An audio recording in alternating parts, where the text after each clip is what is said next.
Kami ada Tuhan supaya Engkau dipermuliakan, karena kami diciptakan untuk kemuliaan Tuhan.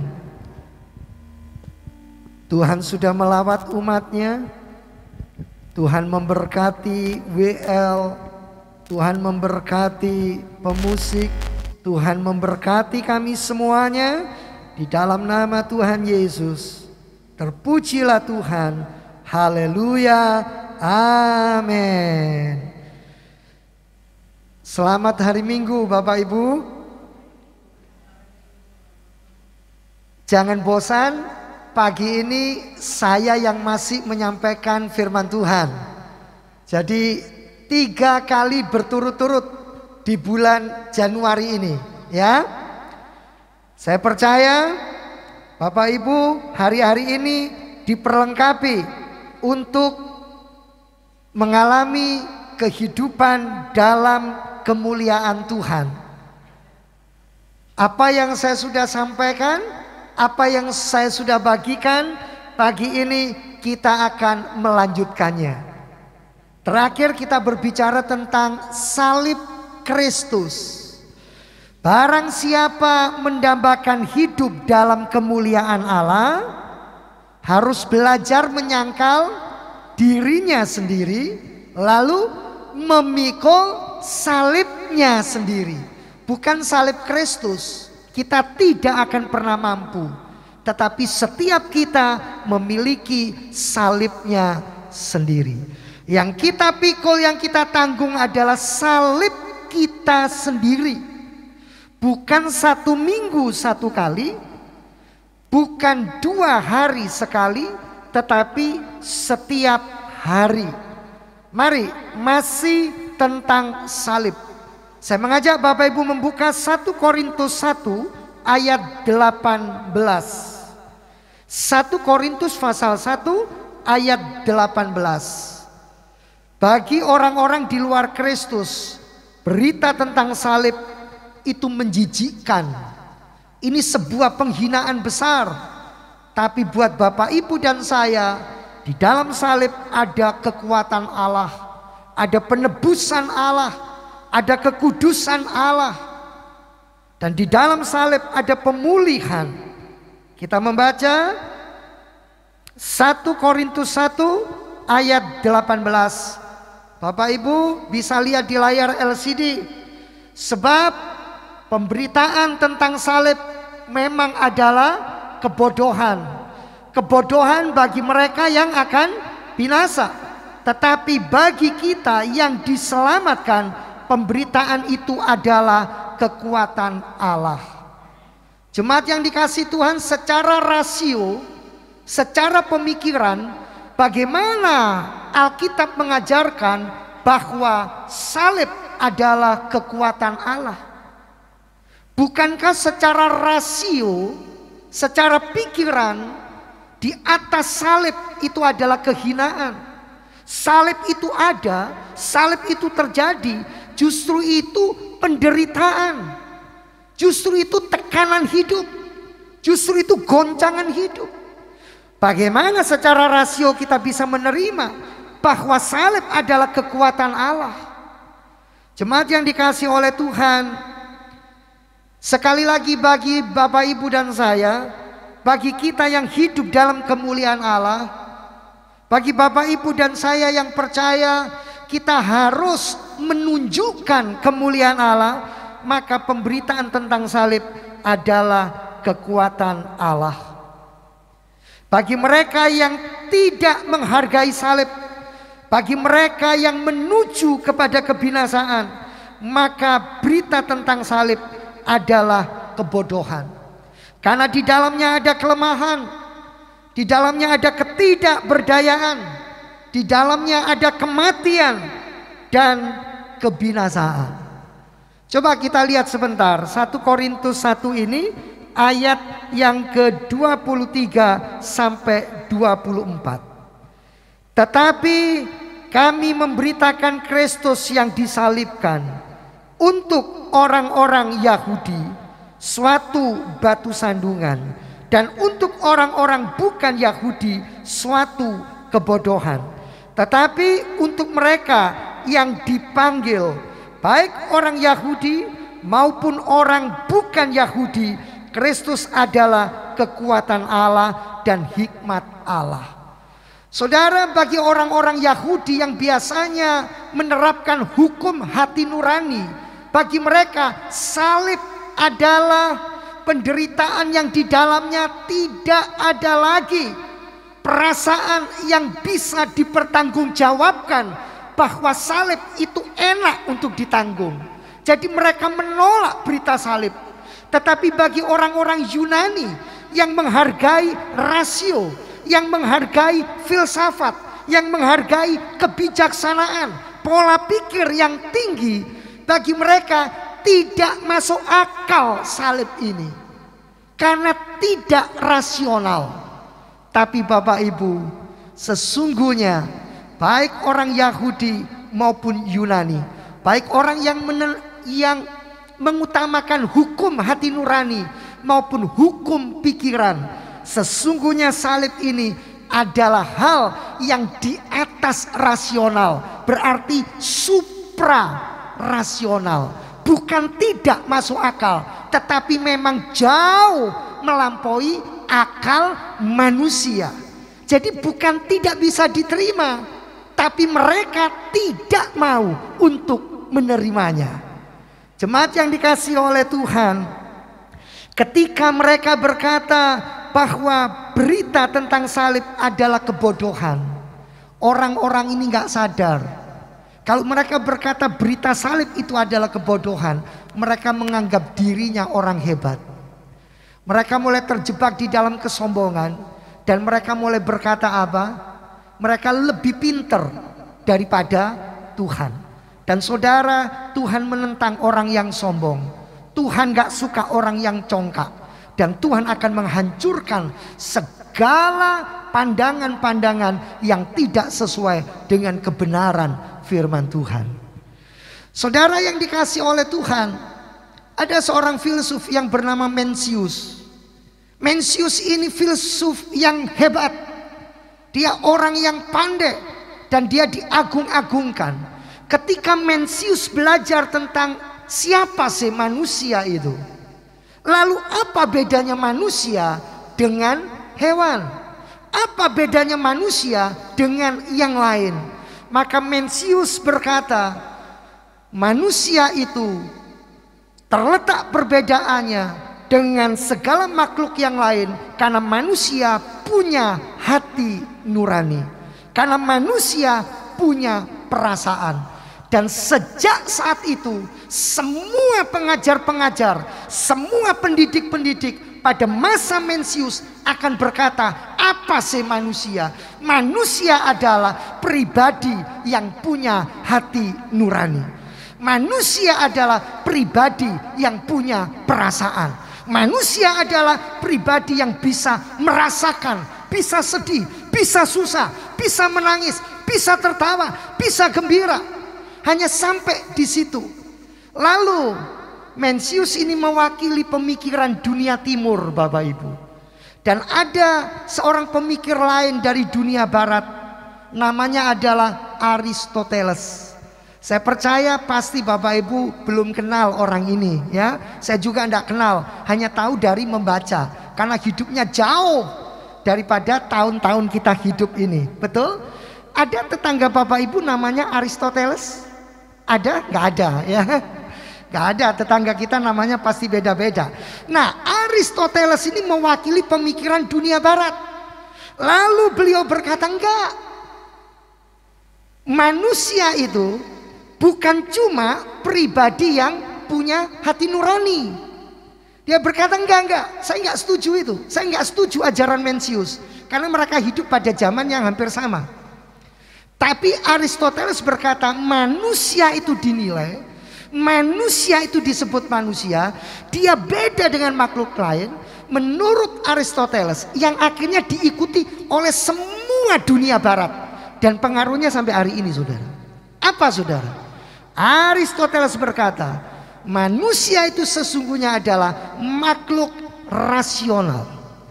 Jadi kalau segala sesuatu tidak masuk akal, segala sesuatu tidak bisa dinalar, harus dibuang. Jadi manusia itu adalah makhluk rasio, punya pikiran. Rasa dikesampingkan oleh Aristoteles, tetapi yang penting adalah pemikiran.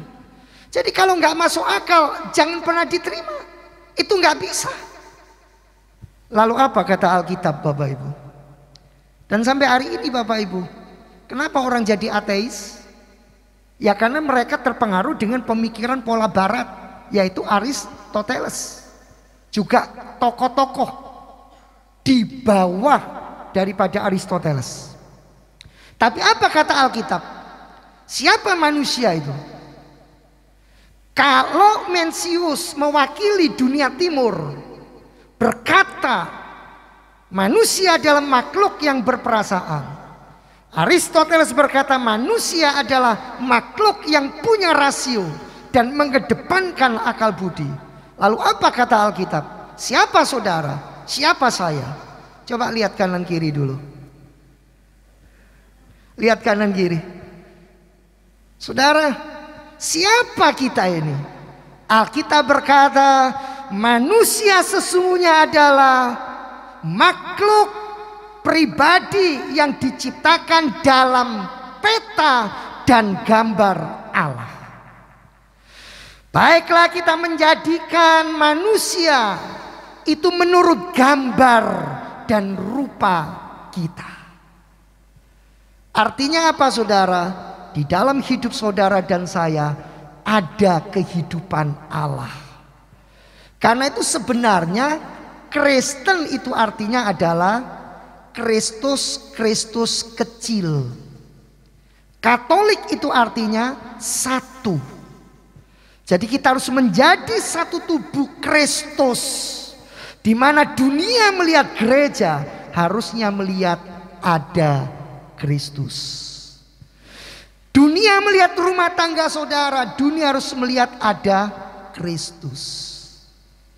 Lah ketika kita sebagai umat Allah mengalami salib, artinya menderita, artinya susah, mengalami pergumulan hidup seperti yang saya sampaikan, yang sudah-sudah, bahwa itu semua atas tuntunan ilahi, atas segala yang Tuhan izinkan untuk terjadi, maka di dalam salib itu ada pengharapan.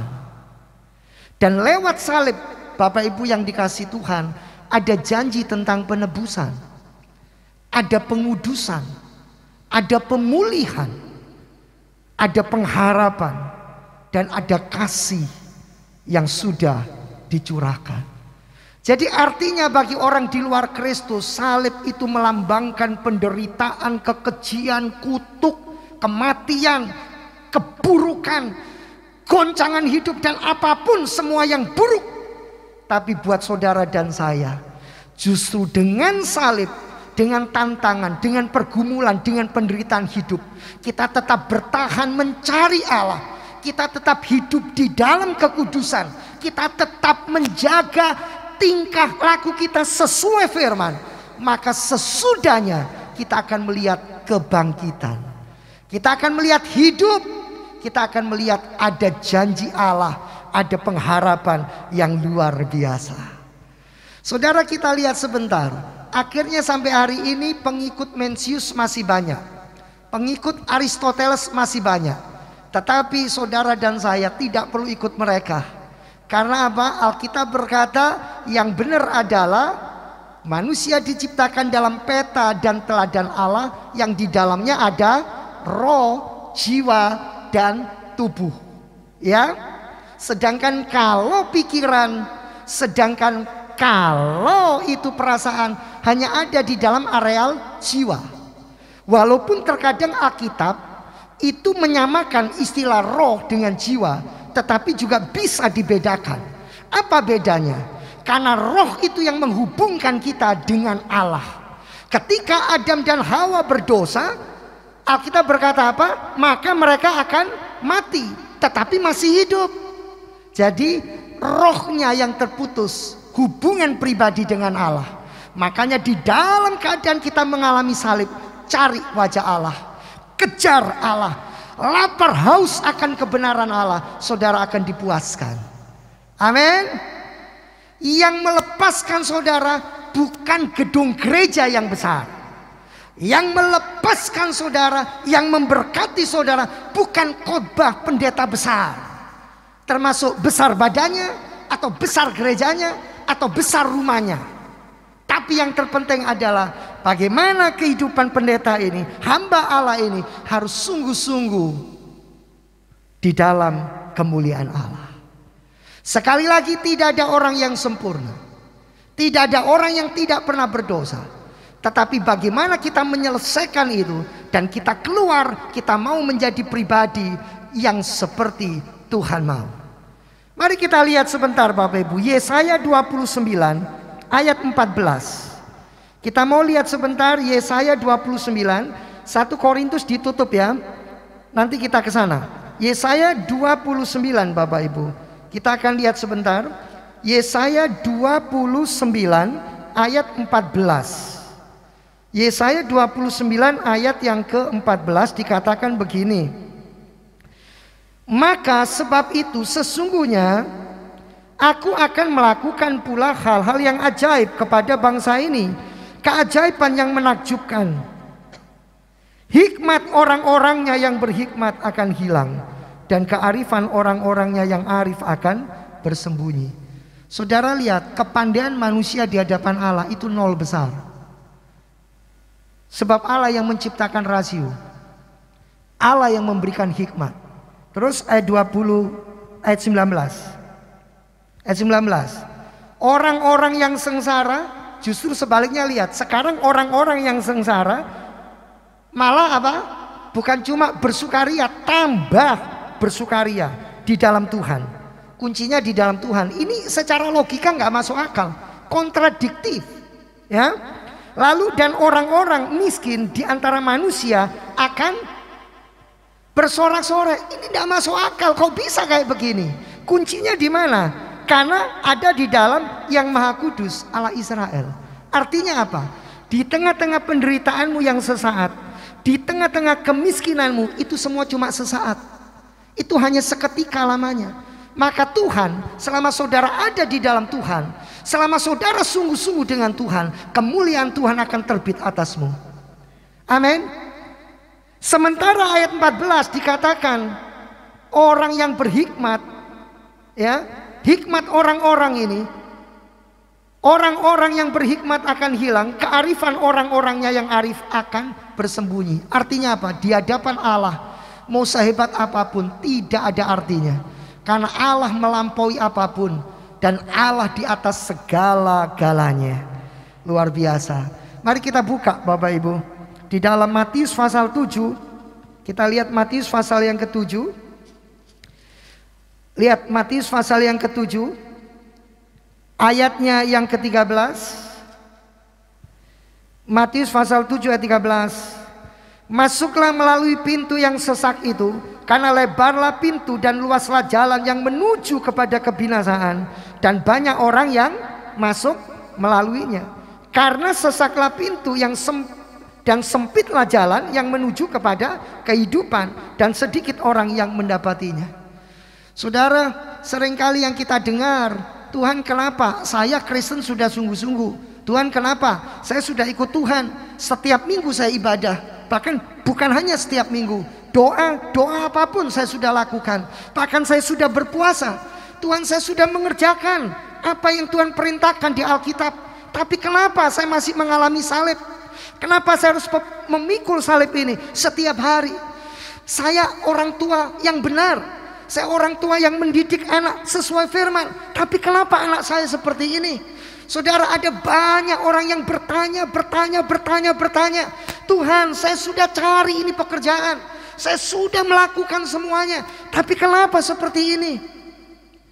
Atau mungkin saudara berpikir, saya sudah Tuhan untuk menjaga perasaan pasangan saya sudah Tuhan mengupayakan yang sedemikian, tapi kenapa dia tetap gak bisa mengerti saya? Kenapa kita pasti ada saja pergumulannya? Di mana Tuhan ini? Saudara, ada banyak pintu yang kelihatannya sempit untuk kita bisa masuk, sehingga kita merasa begitu menyesakkan, begitu membuat kita susah, begitu membuat kita menderita. Sementara kita sering dengar orang berkata, ikut Tuhan itu paling enak loh. Kamu tinggal berdoa saja, mujizat terjadi. Kamu tinggal klaim saja, pintu berkat itu akan terbuka. Kamu boleh minta apa saja, Tuhan akan kasih semuanya. Oh saudaraku, hati-hati dengan semua yang membuat kita hanya melihat satu sisi dan melupakan sisi yang lain. Enak ya, dia baru kenal Tuhan, dia sungguh-sungguh doa minta apapun dikabulkan sama Tuhan. Ada jawaban. Saya sudah bertahun-tahun, saya sudah sekian lama, mana buktinya?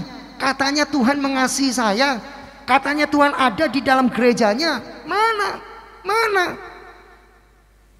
Orang-orang yang berada di dalam kedewasaan dan kepenuhan kealahan tidak akan menjadi seperti itu. Amin Bapak Ibu. Amin. Justru di tengah penderitaan Bapak Ibu akan berkata, Tuhan terima kasih. Dalam segala perkara aku cakap menanggungnya. Aku bisa menanggungnya karena Engkau Allah yang setia. Karena Engkau Allah yang memberikan kepadaku kekuatan. Kekuatan yang selalu baru. Kekuatan yang nyata. Hikmat yang nyata. Sehingga aku bisa melakukan bagianku. Dan aku tidak perlu takut dan meninggalkan Engkau. Saya percaya nih semua yang hadir punya pergumulan. Coba lihat kanan kiri, bilang, kalau nggak punya, saya kasih satu. Bilang sama kanan kiri, punya pergumulan nggak? Kalau nggak, saya kasih satu. Kalau mau 2 boleh, nggak apa-apa. Mau 10 juga boleh. Saya percaya setiap kita punya pergumulan Bapak Ibu. Amin. Karena itu Paulus berkata apa? Ketika aku memberitakan tentang salib, aku tidak mau memberitakan dengan hikmat manusia, tetapi aku melakukan dengan cara yang berbeda. Karena kalau aku datang kepada gereja, kepada umat Tuhan dengan cara-cara duniawi, dengan cara-cara yang tidak benar, mereka tidak akan pernah diselamatkan. Lalu kita akan lihat Bapak Ibu. Mari di dalam 1 Korintus pasal 1 tadi, sekarang kita lihat ayat 17 ya. Karena itu Paulus menyampaikan seperti ini dalam 1 Korintus 1 ayat yang ke-17. Nah ini yang juga harus kita renungkan di dalam hidup kita. Kenapa saudara lemah ketika saudara menderita? Kenapa saudara susah dengan berkepanjangan ketika saudara mengalami sebuah tekanan hidup? Sebab Kristus mengutus aku bukan untuk membaptis, tetapi untuk memberitakan Injil. Dan itu pun Injil itu identik di dalamnya Yesus mati, Yesus bangkit, ya, itu identik dengan Injil. Dan itu pun bukan dengan hikmat perkataan, supaya salib Kristus jangan menjadi sia-sia. Percayalah Bapak Ibu, kalau Bapak Ibu sedang di dalam pergumulan, Bapak Ibu cuma sekedar mencari orang yang bisa menghibur, lalu memberi nasihat dan berkata, sudah sabar aja, Tuhan itu pasti akan melakukan yang terbaik dan sebagainya dan sebagainya. Saudara akan terhibur sesaat. Yang betul apa? Cari kehendak Tuhan sendiri. Datang bergumul sama Tuhan, ya, bertobat sungguh-sungguh. Tuhan akan melakukan yang terbaik buat saudara. Nah kita lihat sekarang pasal 2 ayat 4. 1 Korintus 2 ayat 4. Jadi jangan pernah saudara coba mereka-reka dengan cara kemampuan pemikiran kita yang serba terbatas. 1 Korintus 2 ayat 4. Ya, Paulus berkata begini. Baca ini baik-baik Bapak Ibu. 1 Korintus 2 ayat 4. Baik perkataanku maupun pemberitaanku tidak kusampaikan dengan apa? Kata-kata hikmat yang meyakinkan untuk menarik perhatian orang. Tidak. Tetapi dengan keyakinan akan kekuatan roh. Bedanya di mana? Kalau itu berjalan dengan kekuatan roh, dengan kekuatan manusia. Kalau kekuatan manusia berarti apa? Mengandalkan kemampuan, kehebatan, kebisaan diri sendiri. Tapi kalau kekuatan roh, saudara harus mengakui dan berkata, Tuhan, jalanku bukan jalanmu, tetapi jalanmu harus menjadi jalanku. Pikiranku bukan pikiranmu, tetapi pikiranmu harus menjadi pikiranku. Saya tanya, siapa sih saudara yang gak pengen instan dalam hidup ini? Makanya sekarang ini semua serba dibuat instan. Tapi yang instan-instan ini bahayanya besar, Bapak Ibu. Coba kalau anak tidak pernah kelas 1 langsung SMP, saudara bisa bayangkan. Coba kalau kita tidak pernah mendidik dan mendisiplin dan mengarahkan anak-anak, itu susah dan menderita versi zamannya anak-anak. Kira-kira waktu dia besar bagaimana? Saudara, saya ini karena dari kecil nggak punya papa. Saya cuma hidup sama seorang mama. Perlakuan mama terhadap anak itu beda dengan perlakuan seorang papa terhadap anak. Sehingga saya, saudara, sampai hari ini terkadang itu memiliki perbedaan pandangan dengan istri.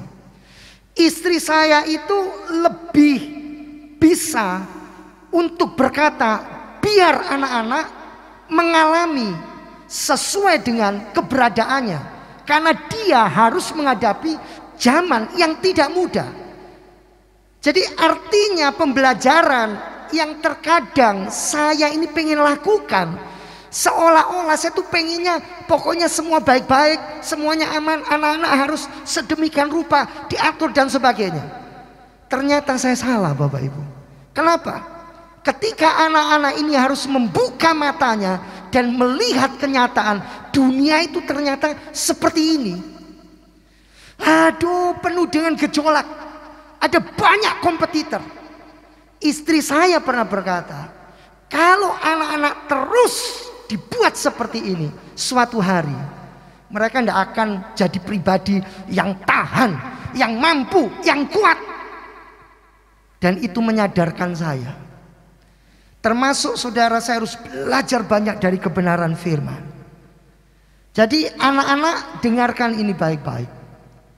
Bagaimanapun kita juga tetap masih anak ketika kita masih memiliki orang tua yang masih hidup. Ya, perhatikan dan dengarkan itu. Makanya saya pernah berkata kepada seorang ibu dan seorang bapak yang merasa sudah cukup berumur, tapi masih punya orang tua. Saya bilang, sekalipun bapak dan ibu berumur 70 tahun, tetapi masih punya orang tua berumur 90 tahun, maka orang tua kita, orang tua yang berumur 90 tahun masih punya hak dan harus tetap mendidik dan mengarahkan anak-anak.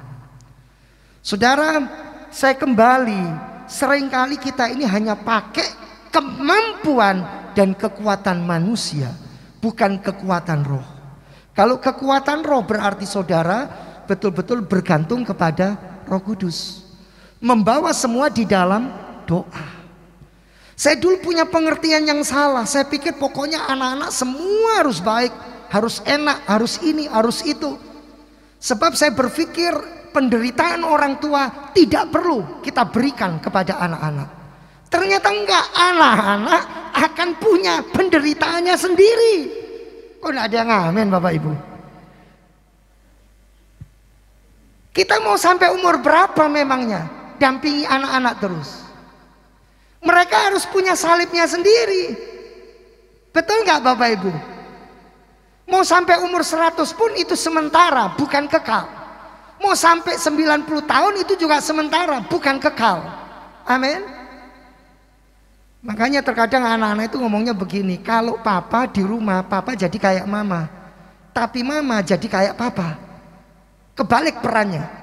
Tapi yang penting, mau peran kebalik dan sebagainya, yang penting lakukan semua sesuai firman dan akhirnya harus saling melengkapi. Yang bahaya kan gini, papa bilang boleh, mama bilang nggak boleh. Akhirnya anak lari ke siapa? Dia akan rayu papanya, Pak, tolong mama, kok nggak boleh, tolong Pak. Atau papa nggak boleh, mama boleh. Anak lari kemana? Ke mamanya. Tapi kalau kekuatan Roh Kudus, saudara betul-betul bisa menjadi orang yang ngerti kehendak Allah, rencana Allah. Amin. Saudara, ini yang membuat saya kagum. Paulus ini kenapa dia berkata seperti itu? Apa dia orang bodoh? Paulus itu kalau sekarang itu profesor doktor. Dia mungkin bukan cuma guru besar ya. Dia bisa mengajar di banyak fakultas. Dia orang hebat. Saya senang kalau dengar orang pintar itu ngomong. Saya senang sekali. Saya suka sekali. Saudara, saya beritahu, Paulus ini kalau di dalam pelajaran ilmu perbandingan agama, kekristenan itu paling diserang dari sisinya siapa? Sisi Yesus pasti ya, tapi sisi Rasul Paulus. Mereka itu paling gak suka, paling jengkel, bukan sama Rasul Petrus dan Rasul yang lain, tetapi dalam ilmu perbandingan agama. Saya belajar, saya cari tahu, yang paling diserang adalah Rasul Paulus. Kenapa? Apa dia orang bodoh? Enggak, Bapak Ibu. Saya ingin tunjukkan kepada Bapak Ibu, Paulus ini adalah seorang yang hebat, orang yang pintar. Tapi ketika menghadapi masalah kehidupan, dia letakkan rasio dan otaknya untuk berani berkata, biarlah kehendakmu yang jadi Tuhan. Coba kita lihat sebentar Kisah Para Rasul 22. Kisah Para Rasul 22 ayat 1 sampai 3 ya. Kisah Para Rasul 22 ayat 1 sampai 3. Dikatakan seperti ini, Kisah Para Rasul 22 ayat 1 sampai ayat yang ketiga. Hai saudara-saudara dan bapak-bapak, dengarkanlah apa yang hendak kukatakan kepadamu sebagai pembelaan diri. Ketika orang banyak itu mendengar ia berbicara dalam bahasa Ibrani, makin tenanglah mereka. Ia berkata, ini Paulus, aku ini adalah orang Yahudi, lahirnya di Tarsus, di tanah Kilikia, tetapi dibesarkan di kota ini, dididik dengan teliti.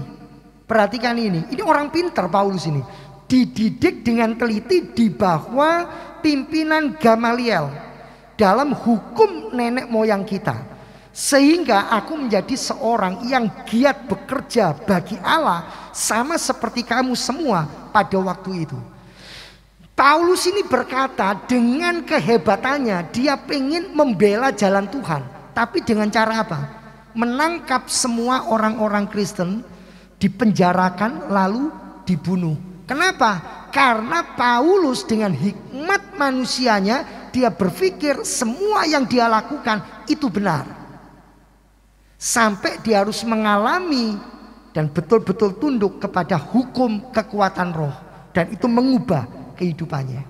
Saya pengen hari ini, pagi ini, Bapak Ibu harus berubah dari segala hal, dari cara pandang, dari gaya hidup yang tidak sesuai dengan firman Tuhan.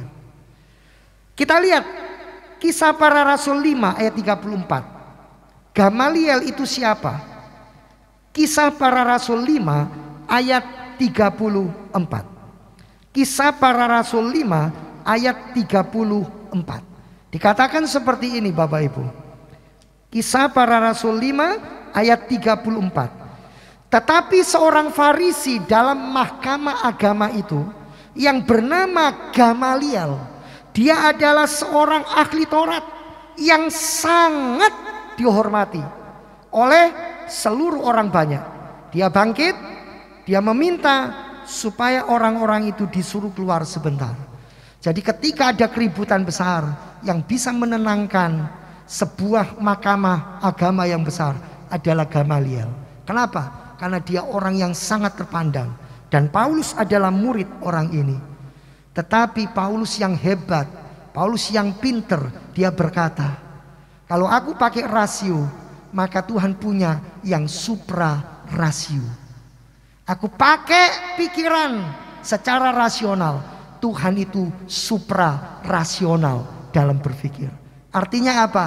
Saudara, ketika saudara menderita, saudara susah, saudara bertanya, mengapa? Mengapa anakku sakit? Mengapa istriku sakit? Mengapa suamiku sakit? Mengapa aku sendiri sakit?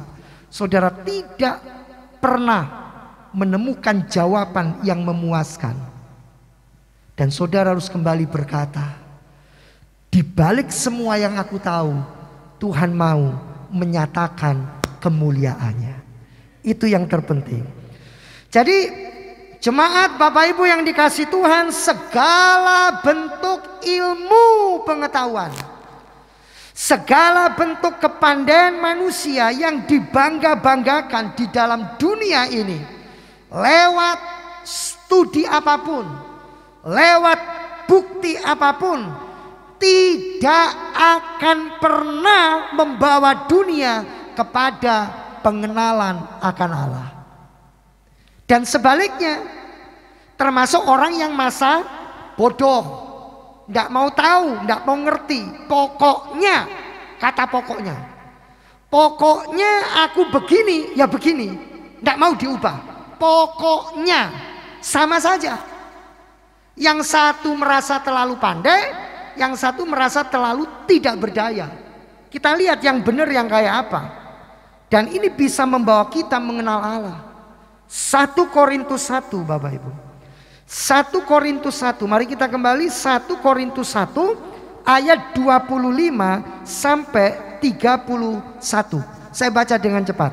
1 Korintus 1 ayat 25 sampai 31. Sebab yang bodoh dari Allah, lihat ini ya, yang bodoh dari Allah lebih besar hikmatnya daripada manusia, dan yang lemah dari Allah lebih kuat daripada manusia. Ingat saja, saudara-saudara, bagaimana keadaan kamu ketika kamu dipanggil? Menurut ukuran manusia, tidak banyak orang yang bijak, tidak banyak orang yang berpengaruh, tidak banyak orang yang terpandang. Tetapi apa yang bodoh bagi dunia dipilih Allah untuk memalukan orang-orang yang berhikmat. Dan apa yang lemah bagi dunia dipilih Allah untuk memalukan apa yang kuat. Dan apa yang tidak terpandang dan apa yang hina bagi dunia dipilih Allah. Bahkan apa yang tidak berarti dipilih Allah untuk meniadakan apa yang berarti, supaya jangan ada seorang manusia pun yang memegahkan diri di hadapan Allah. Tetapi oleh Dia kamu berada dalam Kristus Yesus, yang oleh Allah telah menjadi hikmat bagi kita. Ia membenarkan, Ia menguduskan, Ia menebus kita. Karena itu seperti ada tertulis, barang siapa yang bermegah, hendaklah ia bermegah di dalam Tuhan. Jadi kuncinya di mana Bapak Ibu? Kuncinya di dalam Kristus. Ketika dikatakan sebab yang bodoh dari Allah, dan dikatakan sebab yang lemah dari Allah dalam ayat 25. Kata yang dari Allah itu artinya kita ini, siapapun kita, latar belakang kita kayak apa, status kita bagaimana, keadaan ekonomi kita kayak apa, kalau kita berani merendahkan diri, tunduk kepada Allah, merendahkan hati dan berkata, saya bukan apa-apa tanpa Tuhan, maka itu akan membawa saudara mengalami kehidupan kepenuhan Allah. Karena saudara selalu mencari Allah, saudara melibatkan Allah di dalam pendidikan saudara, di dalam pekerjaan saudara, di dalam rumah tangga saudara, dan di dalam seluruh aspek hidup saudara. Maka saudara di tengah-tengah pergumulan, ketika saudara di tengah-tengah bersukacita, saudara akan belajar tentang Kristus lebih dan lebih lagi. Dan saya percaya kekayaan, kemuliaan, hikmat, kepenuhan Allah di dalam hidup kita akan kita tunjukkan. Itu akan mengalir dan akan menjadi berkat untuk setiap orang yang ada di dalam, di sekitar, di samping, dan di tengah-tengah kehidupan kita. Saudara yang dikasihi Tuhan, hanya di dalam Kristus kita dibenarkan. Hanya di dalam Kristus kita dikuduskan. Hanya di dalam Kristus kita ditebus. Di luar Kristus, saudara tidak akan pernah punya paradigma kekudusan yang benar. Di luar Kristus, saudara tidak akan pernah bisa ngerti kasih yang sejati. Dan di luar Kristus, saudara tidak akan pernah mengalami yang namanya penebusan. Setan bisa memberikan kekayaan, setan bisa memberikan kepandaian, setan bisa memberikan kesuksesan. Tetapi di balik semua yang dia berikan ada harga. Harga yang mahal yang saudara harus bayar. Tetapi Kristus memberikan semuanya. Harga yang mahal karena Kristus sendiri sudah membayarnya. Saya undang Bapak Ibu untuk bangkit berdiri. Dan kita mau merenungkan Bapak Ibu. Sudahkah hari-hari ini kita benar-benar mau hidup dalam kemuliaan Allah lewat belajar memikul salib. Salib yang dianggap kebodohan bagi dunia. Salib ini adalah kekuatan Allah. Jadi maksud saya kalau hari ini Bapak Ibu mengalami kesulitan di dalam kehidupan berumah tangga, kesulitan di dalam bisnis, dalam pekerjaan, jangan putus asa, jangan kecewa. Tapi Bapak Ibu tetap pandanglah Allah dan belajarlah untuk sungguh-sungguh mencari kehendak Allah, maka kemuliaannya akan dinyatakan dalam hidup Bapak Ibu. Benar Tuhan, hamba-Mu sungguh merindukan semua umat Tuhan, semua jemaat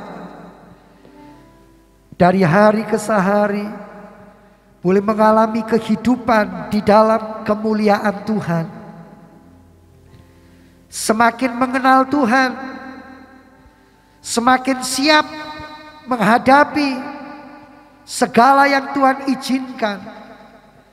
Sehingga di dalam proses pembentukan anak-anak-Mu akan menyatakan kuasa, kasih, kemurahan, dan kebaikan Tuhan. Hamba berdoa bagi jemaat yang tidak bisa hadir, yang dalam proses kesembuhan, Tuhan jamah, Tuhan tolong, Tuhan memberkati. Yang sakit beroleh kesembuhan, yang lemah dikuatkan, yang mengalami penderitaan, kesulitan, tekanan hidup akan tetap memandang Tuhan, menang di dalam Kristus Yesus. Terimalah persembahan yang anak-anak-Mu sudah berikan ya Tuhan. Setiap rupiah Tuhan memperhitungkannya sebagai kebenaran. Kami mengucap syukur juga untuk semua anak-anak Tuhan, partner-partner pelayanan, diberkati di dalam nama Tuhan Yesus Kristus. Dilimpahkanlah kebajikan, kemurahan, kebaikan Tuhan bagi beliau semuanya. Kami menyatukan hati memberkati Bapak Presiden dan Wakilnya, para Menteri, DPR, MPR, Polri, TNI, semua diberkati. Diberikan hati yang takut, yang menyembah kepada Tuhan. Di dalam nama Tuhan Yesus Kristus. Agar negeri yang kami cintai penuh damai sejahtera, penuh kasih dan keselamatan Kristus bagi Indonesia. Kami juga berdoa menyatukan hati untuk pemilu tahun depan. Semua berjalan lancar dan baik. Tuhan dipermuliakan. Siapapun yang terpilih, kami percaya Tuhan memberikan pemimpin yang tepat bagi kami. Kami boleh beribadah, menyembah, meninggikan Kristus dengan leluasa. Terima kasih Bapa di sorga. Kami juga berdoa menyerahkan kerinduan pergumulan jemaat sesuai kasih karunia dan anugerah Tuhan. Kami benar-benar mengalami Tuhan di dalam setiap segi kehidupan kami. Sekarang kami akan pulang meninggalkan gereja ini untuk sementara waktu. Tetapi Tuhan tidak pernah meninggalkan kami, bahkan sedetik pun. Jemaat yang dikasihi Tuhan, angkatlah kedua belah tanganmu. Sekarang arahkan pandanganmu kepada Tuhan. Tuhan memerintahkan malaikat-malaikatnya untuk berkemah di sekeliling dan di sekitar dan di dalam kehidupan keluargamu. Pulanglah dan terimalah berkat dari Allah Bapa. Cinta kasih kemurahan Tuhan Yesus Kristus Sang Putra di dalam persekutuan Allah Roh Kudus akan menyertai, akan memimpin dan memberkati hidupmu. Segala pergumulanmu, segala kerinduanmu, Tuhan membukakan jalan. Tuhan menyatakan yang terbaik. Pulanglah dan terimalah berkatnya di dalam nama Tuhan Yesus Kristus. Haleluya. Amin. Selamat pulang, Soli Deo Gloria.